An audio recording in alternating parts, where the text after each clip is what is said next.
Sono molto contenta ma anche molto spaventata. Tengo una timoria che non si potessi manco immaginare. Perché per me parlare di matriarcato e soprattutto provare a ragionare di matriarcato in termini critici, diciamo così, è molto, anche dal punto di vista personale, destabilizzante, per molti motivi. Prima di tutto perché da donna, da sarda, da femminista, da ricercatrice, parlare di donne e potere nella mia terra, cioè in Sardegna, non è un qualsiasi tema di ricerca, è il tema di ricerca che da tutta la vita sto cercando di seguire, prima da studentessa, ma in realtà ancora prima, perché questo è un tema che mi ha sempre appassionata moltissimo.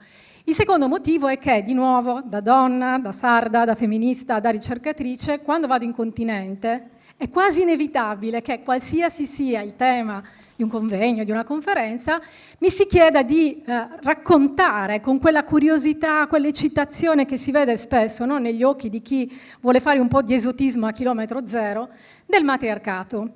Per cui mi trovo sempre un po' destabilizzata a cercare di spiegare a chi della Sardegna sa poco, e quel poco che sa spesso non è neppure particolarmente approfondito e corretto, che bisognerebbe usare le parole con molta cura quando si parla di donne e potere in Sardegna, che è quello che cercherò di fare io. Il terzo motivo è che, di nuovo, da donna, da femminista, ricercatrice e da sarda, so benissimo, sono molto consapevole di quanto il discorso, la riflessione sul matriarcato sia una sorta di nugolo di fili scoperti.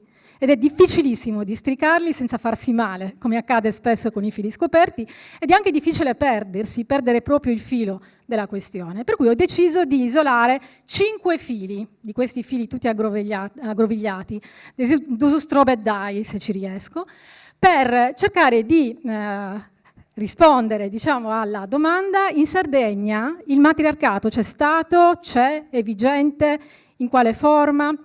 E vorrei dire che dal mio punto di vista, più che una vaula, più che una bugia, più che un falso mito, secondo me è un grosso equivoco quello che c'è dietro l'idea che la Sardegna sia stata governata da donne, che sia una società matriarcale, che lo sia stata e che in parte lo sia ancora. È un grosso equivoco, e quindi, seguendo un po' come un equilibrista questi 5 fili che ho scelto, cerco di spiegarvi perché, secondo me, più che appunto una bugia vera e propria, bisogna mettersi d'accordo su una serie di cose per parlare del rapporto tra donne e potere, perché di questo stiamo parlando se parliamo di matriarcato. Il primo filo è il più difficile, secondo me, quello a più alto rischio di restare fulminate sul posto. Il fatto che in Sardegna effettivamente il patriarcato sia stato molto attenuato rispetto ad altri contesti, non solo dell'area mediterranea, ma in generale, non significa automaticamente che ci sia stato il matriarcato.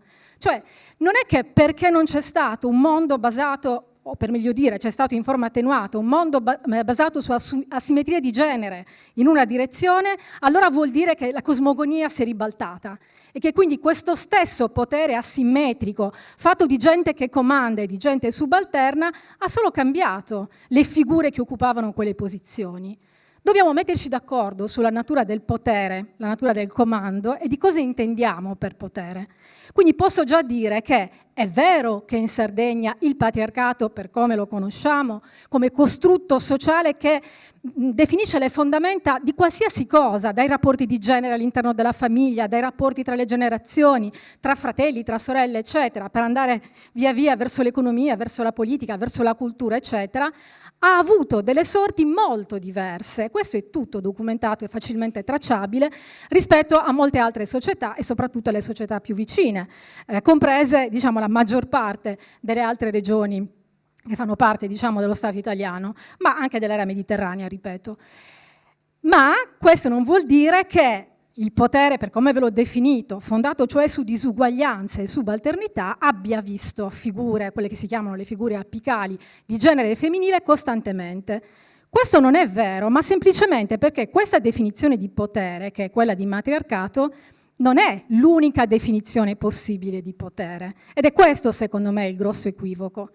Perché potere, se noi pensiamo alla parola, cosa significa? Essere in grado di avere delle funzioni che permettono di esercitare un'influenza, di lasciare un segno, di cambiare le cose.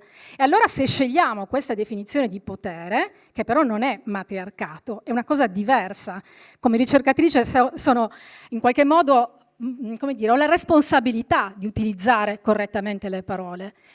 In Sardegna il ruolo e la funzione delle donne, il loro poter essere, il loro poter fare, è stato diverso, specifico e lo è in parte ancora? Certamente sì. In Sardegna le donne potevano partecipare, anzi dovevano, perché anche questo bisognerebbe dire, partecipare attivamente alle sorti anche reddituali, anche produttive, non solo riproduttive, della famiglia azienda. E lo dovevano fare per una serie di ragioni molto pratiche, per una serie di ragioni giuridiche e per una serie di ragioni culturali.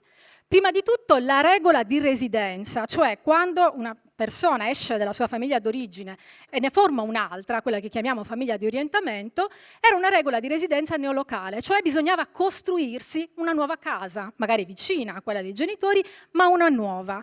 Per poterlo fare sia le donne che gli uomini dovevano portare delle risorse, dovevano lavorare prima di potersi sposare, il che vuol dire che l'età media al primo matrimonio in Sardegna era molto più alta rispetto per le donne, rispetto agli altri contesti del Mediterraneo. Erano donne ormai adulte, ultra ventenni, stiamo parlando appunto di una tradizione secolare, quelle che dovevano costruire insieme al coniuge che avevano scelto, perché c'era anche la possibilità di negoziare, altra novità, la scelta del coniuge, la propria loro casa nuova.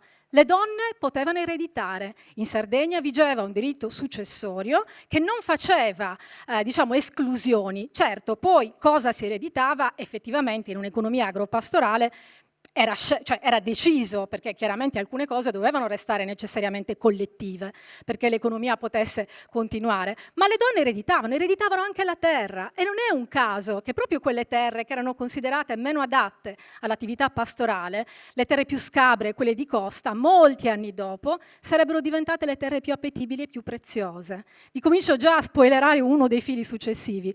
In Sardegna noi abbiamo la più alta percentuale di agriturismi a gestione femminile, perché quelle terre, le donne che gestiscono gli agriturismi, le hanno ereditate dalle madri, dalle nonne, perché potevano farlo e l'hanno fatto. Anche questa è una forma di potere economico che bisogna appunto riconoscere.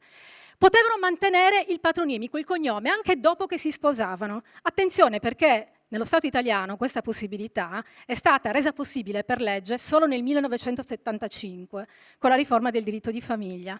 In Sardegna potevano tenersi il cognome. Anzi, vi dico di più, ci sono testimonianze di casi in cui addirittura il cognome in linea di consanguinità femminile e maschile poteva essere trasmesso. Esistono anche questi casi. Altra cosa che potevano fare le donne nella Sardegna tradizionale, che in parte hanno conservato: potevano stipulare negozi giuridici, potevano fare dei contratti, potevano tenersi beni ereditati dal padre e dalla madre anche quando si sposavano, non diventavano automaticamente del marito, e partecipavano alla comunione dei beni di tutto ciò che veniva ottenuto durante la durata del matrimonio.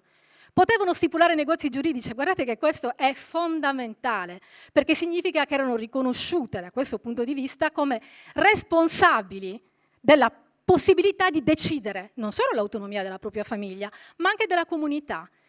Non esisteva il matriarcato, ma sicuramente esisteva quella che Anna Oppo ha definito l'attrazione uxorale. La matrifocalità, la gestione della parentela, il controllo della comunicazione era certamente femminile.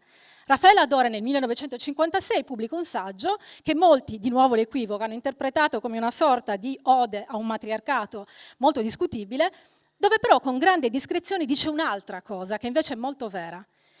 I mondi sociali della Sardegna di quegli anni, che lei studiava da ricercatrice e che quindi sento molto vicina a me, erano mondi popolati, pieni di donne nello spazio pubblico e nello spazio privato, in un mondo che per larga parte dell'anno era vuoto di uomini. Erano le donne che contrattavano con la pubblica amministrazione, erano le donne che tenevano i rapporti non solo con i propri parenti, ma con l'intera comunità. Erano le donne che decidevano le sorti della comunità complessivamente, nella misura in cui quello era un mondo che, volenti o nolenti, dovevano popolare.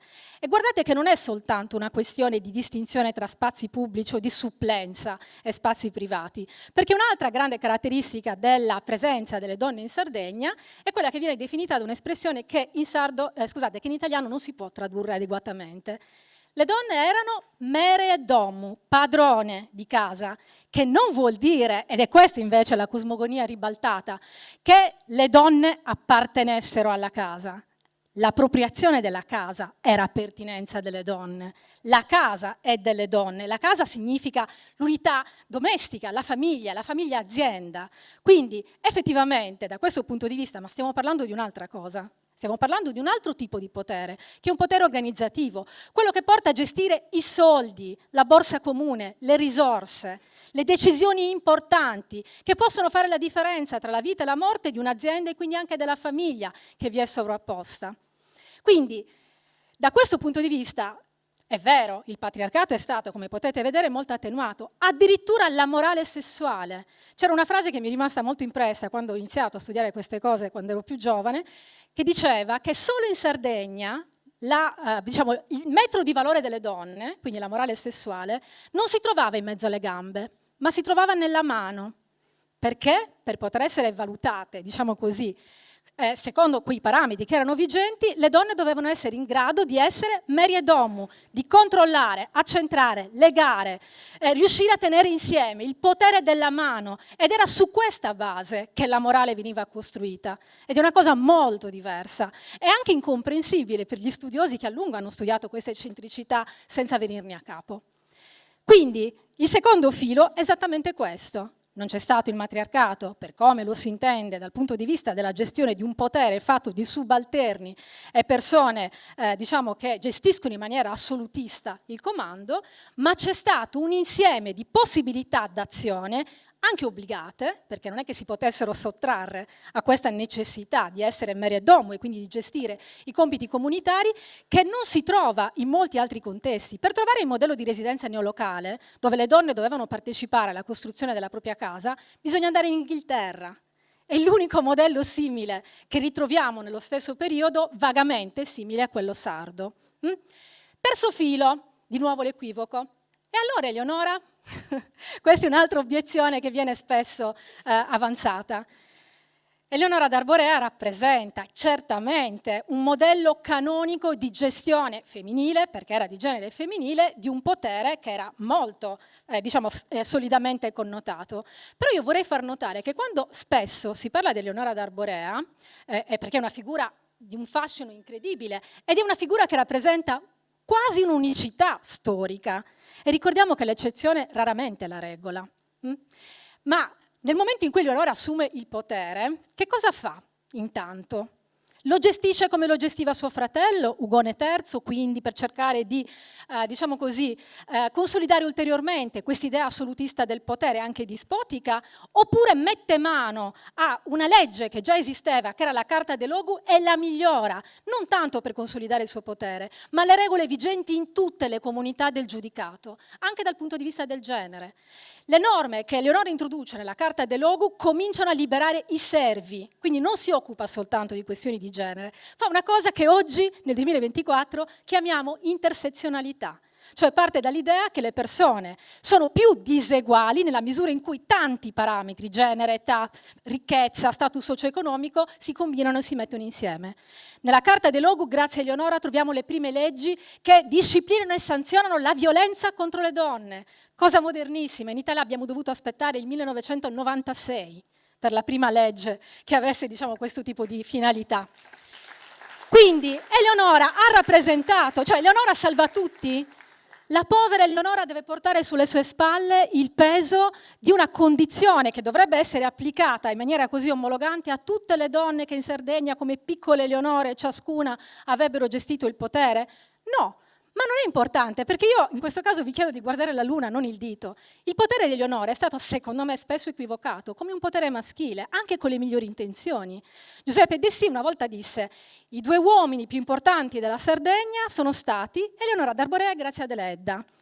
È un complimento? Io non l'ho mai preso come un complimento, perché la gestione del potere della parola, che portò al premio Nobel Grazia Deledda, e la gestione del potere dell'organizzazione comunitaria, che Eleonora regalò ai secoli a venire, Sono due modalità molto diverse di una gestione patriarcale del potere. Non stiamo parlando di cosmogonia rovesciata, di matriarcato, stiamo parlando di un altro modo di gestire il potere, che è ben diverso. Quarto filo. C'è da offendersi quando si dice che il matriarcato in Sardegna non è stato vigente dopo le cose che vi ho detto? È un sacrilegio? È una bestemmia? È una sorta di tradimento nei confronti della nostra identità più profonda? Secondo me no. È anzi un modo per compensare il fatto che la storia della Sardegna e la storia delle donne in Sardegna è conosciuta così poco.